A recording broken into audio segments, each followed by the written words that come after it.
Ball is back. Well, sort of. As it always is with these alternative strategies, it's just as much as the player and team as it is about the strategy itself. You see, the Seoul Infernal were put into an unusual circumstance. They were forced to play Mag, well, they weren't forced to play Mag, but they had Mag on two maps that are generally more friendly for D.Va, both Rialto and Blizzard World. Now, what makes these maps unique compared to other maps is the fact that they are both high ground and long sightlines, something that you can't just answer with a Winston composition or a Ramatra composition. You see, Ramatra, it's too much of a distance. The Winston, also too much of a distance. A lot of the Overwatch League, even in the West, has been largely dominated by D.Va compositions on both of those maps as a result. And when you have Mag, you need to come up with a different strategy. While Mag's D.Va is serviceable, Ball also does a lot of the same things that D.Va does. You see, D.Va has a different playstyle than Ball, but they both shine on maps that have those long sightlines and have that high ground. You see, the difference between Wall and Winston is that Ball has a much easier time closing the distance in these long sightline maps and then actually engaging on more spam-oriented compositions without just immediately dying, in the case of Winston. Another thing to consider with APAC is that they do tend to like their Briggs Zen. Now, something that I was predicting to see more of in APAC, and I was not surprised to see on both Rialto and Blizzard World more than recently, has been the Briggs Zen composition, more open sightlines. You want to play Zen. You play Zen, you need to play Brig. You play Brig Zen. Not only does the map encourage along sightlines, but now you don't even have to sustain for a Winston composition, so you have to find a tank line around that. Thus the D.Va, or thus the Ball. Moving along from that, you don't play D.Va because you have a main tank. So I think that's another point that we can't obviously ignore. Main tank equals Mag. So Mag's going to have that expertise on the Ball hero that other tanks are not going to have. And he's not going to be as strong on the D.Va. And then I think that the other factor that we're missing here, and this is really evident, especially in the first two maps, is that the ult equals superior. You see, it's not just that Ball can compete with D.Va on maps like that. It's also that Ball has just a significantly better ultimate. See, Mines is actually a functional ultimate when it comes to controlling and clearing space, and it doesn't mean that makes him any more fragile. In addition, you talk about a Briggs and support lineup, a support lineup that is not as dynamic with the positioning, is a little bit slower. Mines significantly increases in value. Moving along from there, why no Sombra? So I guess we'll change color for this one. So this is a question I got asked when people were asking me to do this, but why no Sombra? Few answers to this question. Number one, could just be a choice of people choosing not to play Sombra. It could be that the teams think that the sightlines means that the hit scan is just more dominating regardless of the Sombra. And the other thing they have to keep in mind in Ball is that Sombra is really not a counter to Ball in of itself. It's a lot more complicated than that. I speak from experience playing up very against a good Ball player in Overwatch Contenders in 2020 and Chasm, and how misery of an experience it was playing against a Ball that knew Sombra translocators, and this is an Overwatch 1 Sombra. So could you play Sombra into Ball? Yes and no, but especially in these wide open maps that are Rialto and Blizzard World, it's actually not quite so simple. It's a lot harder to predict and scout Ball engages as quickly as you can. It's a lot harder to hide your translocator and not get it immediately destroyed. And that in of itself means that a Sombra isn't a direct counter. Not to mention a lot of the APAC strengths generally lie in the mechanical category, so they're going to be leaning more into the hit scan heroes. So I think seeing Ball and saying, oh, why don't we play Sombra? It's just not that simple. Moving around from there, how does it work? Why is it being played? Now, again, I'm going to preface this by saying I don't necessarily expect a lot of the West to play this, just because the West necessarily doesn't want to force Briggs in plus hit scan on these open sightline maps.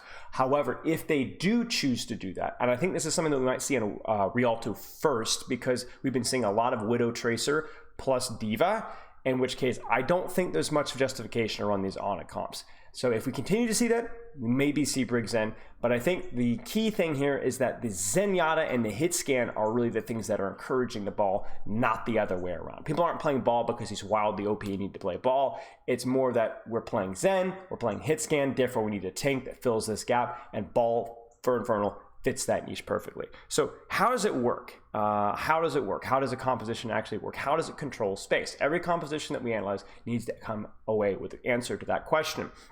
And the way that it controls space is actually fairly simple. Let me actually get a different color board here. So the way that controls space is you're generally going to have your Briggs Zen combo playing close together within a reasonable distance so that Brig can actually peel for Zen. Nothing crazy there, nothing out of the ordinary there. Now, what makes this composition unusual is instead of having a D.Va playing on a short side lane, either contesting point, ready to peel back or pressure the enemy DPS at a given notice, your ball is much more free. Your ball is actively encouraged to go all the way around deep onto the backline with or without his tracer and look for flank pressure onto the enemy backline or flank pressure onto the enemy DPS.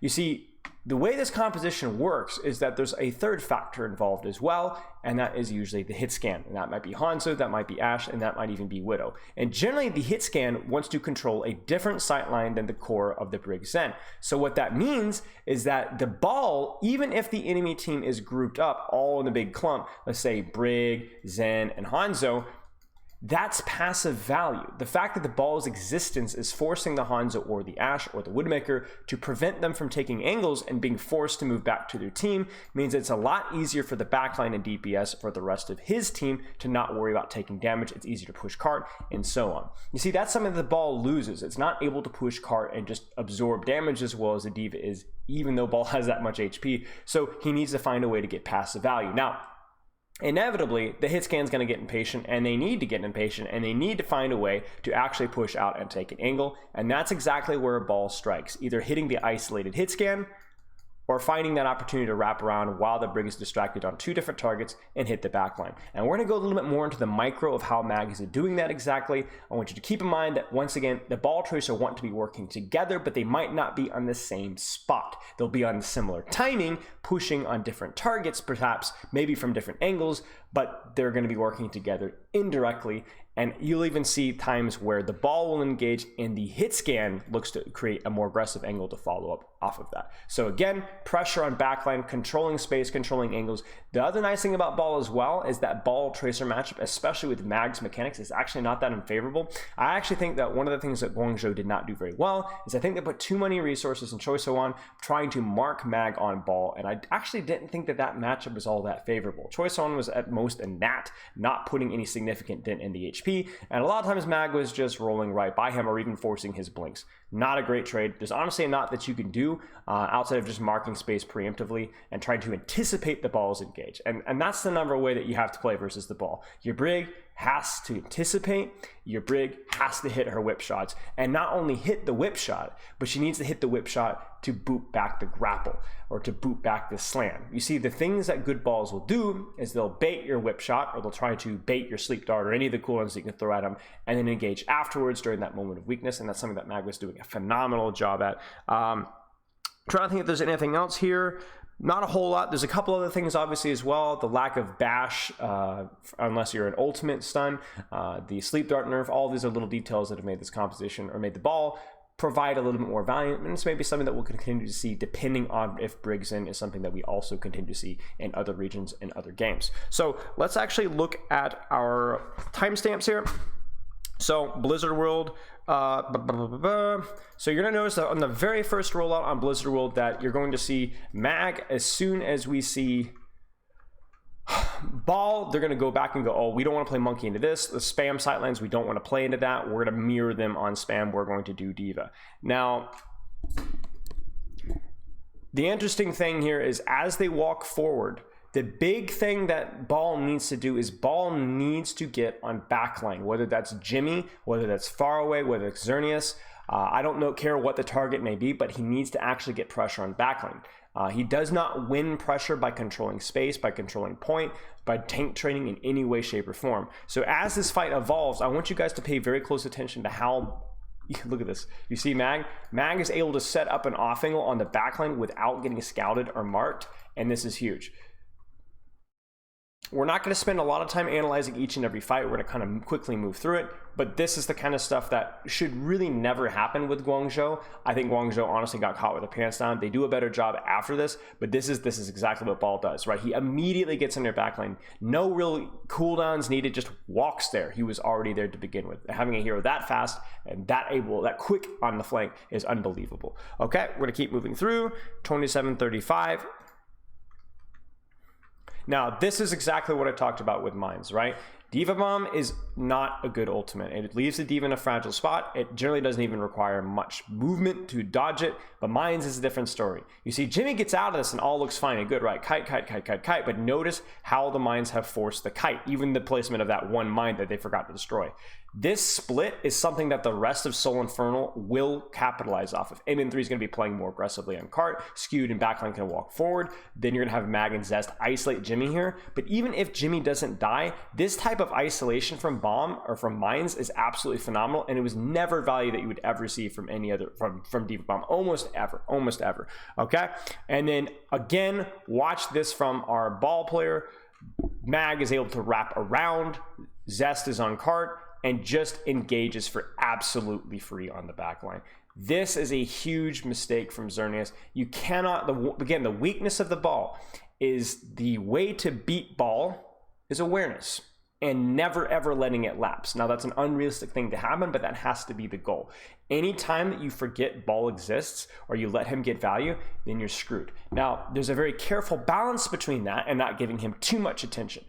All you need to do is go, oh, ball's going in. I hit my whip, I ignore him, and I go back and I focus on the rest of the enemy team. Unfortunately here, Guangzhou gets caught up at the most crucial time when they needed to be paying attention to Mag, and they get punished as a result. See, that's the unusual thing about ball, especially versus compositions with a lot of counters. Sometimes ball either baits or goes second, which is a little bit counterintuitive with the tank roll, but because his engage is so easy to stop, he lets his tracer, lets the distraction on cart set up his engage rather than him setting up his tracer. You get the order the other way around. Okay. Okay, we're gonna keep looking here. Again, a way too free of an engage on the backline. Big slam that's going to force double support ultimate. Again, high ball value who just immediately gets out. They immediately kite and they go from there. And then we're going to keep moving forward to, again, another big Mines. I just want to guys show you the value that this ball is getting, right? He's able to just immediately, they go inside. A lot of pushing cart on this map because, as I said, the high ground is really hard to control for attackers. So they go inside. As soon as they go inside, you know what's about to happen from Mag. He's about to rain fire. Drop some mines. That's going to cause, even if it doesn't get a kill, it cause a monstrous split. It's going to cause a huge mess on the enemy team. And that's not something that Diva can peel. It's way too much of a mess. So that's honestly all I had for that map. Actually, I got one more timestamp here. I don't want to break down too much of just Mag's play because it's too hard to see what's going on. But I want you guys to I want to point this out here. And again, here, like, look at this. Rolls through. I don't even know where Brig is at this point in time, but just immediately slams on the back line, gets a kill in Jimmy. Zenyatta's low as well. This is the kind of stuff that Guangzhou was letting happen way too often. The ball is a good hero and Mag is a good ball, but you have to try and whip or be able to prevent these engages from happening, whether it's kiting, whether it's rotating away from it, but more importantly, like I said, it is that whip shot. And that is something that Guangzhou was really struggling. If I had a dime for every time Mag was able to get a slam on the backline, I'd be a rich man. All right, so we're gonna move on to Rialto. We're gonna move quickly on to Rialto. Where is Rialto? Okay, so I think it's interesting to note here that Guangzhou or Seoul doesn't actually open on Whip Ball. Now, Ball is generally more of an attack hero because Ball compensates for the attacker's lack of space because his hyper mobility is allowed to wrap in places that the attackers can't really use.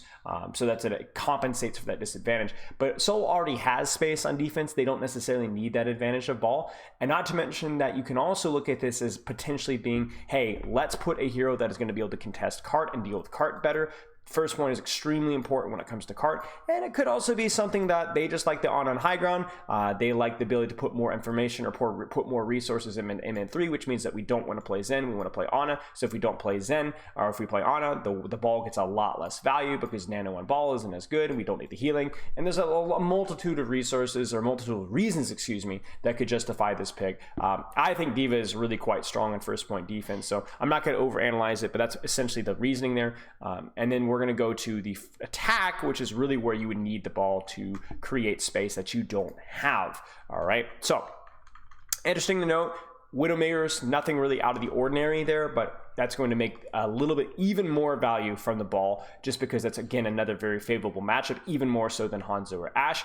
And just, again, the passive value of having the ball on the field means that you're going to be able to control the Widowmaker's position and even just ping her location, which is going to make it a lot easier for your Widowmaker's duel. So you see, what we generally see is we'll see backlines playing up in this far back high ground and a Widow roaming somewhere around in this vicinity here. But with the ball in the field, all of these farther positions are a lot riskier to take, even if the Honor Brig give you resources. So the Widowmaker is going to be kind of bullied closer to the backline, and even if they are not able to get the kill, they're still going to be able to get the scouting information on it and control the amount of angles that Jimmy is able to play, which enables MN3 to get more angles that he wants to play.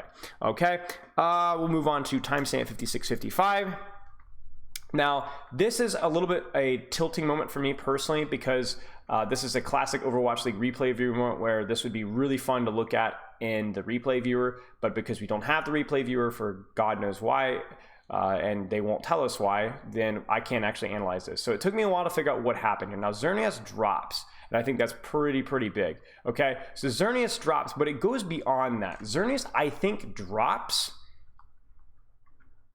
Mag starts to shoot and procs his adaptive shields, baits the enemy team to turn around, maybe even dodges sleep dart or whip shot, and then re-engages afterwards. I want you guys again to notice that Mag is able to go in for free, but look at his HP here. He starts to take damage, he pops his shields, but he hasn't actually gone in yet. What he's doing is he's doing similar to what Lip does on Sombra sometimes, where he hacks a target, ducks behind a corner, everyone kind of turns on, oh, you know, whoa, okay, and then goes back to shooting, but he's gotten what he's wanted, right? He's gotten the information of the target, he's distracted their attention, maybe enabled his team, and then he also already has the damage boost from the hack to go in. Now, that obviously doesn't apply to Ball, but what does apply to Ball is he's able to scout the backline, he's able to set up, and he's able to potentially bait out the cooldowns, maybe even eat the whip shot without actually using grapple, then go in and grapple, then slam, and you don't have an answer after that. So we're gonna see a monstrous engage from Mag here. Big boop, big slam, so much damage, so much space, so much pressure, forces a lot of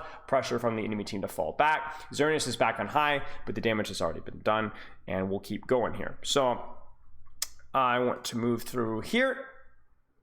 Now, this is a really interesting little tidbit here. So something, again, you notice how Mag is so smart around the ball, or around the sleep dart, excuse me. So one thing I want to point out here is that I've talked about this twice on stream, but I'm going to talk about it right here. This is actually a really underrated strategy where the Widowmaker is able to grapple up to top, take this angle right here, and scope on point. Now, why this is so broken on this map is that there's no way for the attacking Widow to safely contest you on high. In other words, if I'm the attacking Widow, I can't take the coast angle and contest you. I can't see you. I can't here. I can't see you. The only two spots that I can contest you are close on cart. I probably should use a different color, but I won't. Where it's very easy to shoot you out, spam you out, you just die to anything there. Or on the opposing high ground, just above point, which again, super risky. I've tested it, you can go all the way back, but the sightline is terrible. You can basically see her feet. That's basically all you can see on the high ground. So the defending Widow has a monstrous advantage, and we've seen several Overwatch League matches in the West decided by this exact same thing. But not when you have a ball, because your ball, yes, you lose card contest a little bit, but your ball just says, well, your Widow's never going to have to be able to control that advantage. So now we never on cart ever have to worry about the opposing Widowmaker, the defending Widowmaker, being able to do whatever she wants. In fact, we can do whatever we want, and our Widow can just shoot tanks without ever having to feel like she has to take the tank trade. You see, if you look at Jimmy here, Jimmy can't do anything. Jimmy can't do anything. Jimmy can take only a few shots at that, and I think that's a huge thing. You lose a Diva contestant card, but you also gain mines as well, and once again, we're winning a fight with mines. I think the first two maps we had a 100% win rate with mines on both maps, which is just insanity. So, okay, we're gonna keep going. Now, I had a couple of questions about why the Zarya choice. I honestly think that Guangzhou was not expecting the ball at all, so I think this is definitely a bit of a surprise. I will say that the Zarya is not necessarily a ball specific counter so much as that it feels better on this point. It's a very close range point, a lot of inside, a lot of close ranges. Grab gets a lot of value, bubble gets a lot of value. You can actually right click and shoot the enemy backline. There's not as much open space, which is Zarya's weakness. So I don't even necessarily think that this is a ball counter pick. This is just a good hero for Piggy. It's a good map for the hero, or a good point for the hero, and it ends up looking really good. And eventually Mag does end up having to swap because there's not enough space, there's not enough flanks. The sightlines are not very good. So makes total sense. Good swap from Piggy. Not something that we wanted to see moving forward. We'll get to that one in a bit, but something that makes total sense in this particular point. It's not exactly Zarya counters ball. The bubble on the engage is valuable and is something that we see a few times, but it's more just that the Zarya feels good, period. A little bit better than D.Va. Okay, let's keep going. On to Esperanca, the last map where we're going to be making this discussion.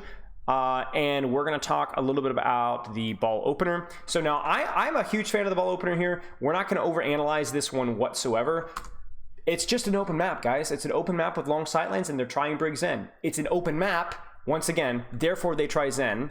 Because they try Zen, they want to play ball. Now, we could see D.Va here as well, but we don't want to because Mag is a better ball player, and I think ball makes total sense. Now, the interesting thing is, let's talk about the two ways to counter ball.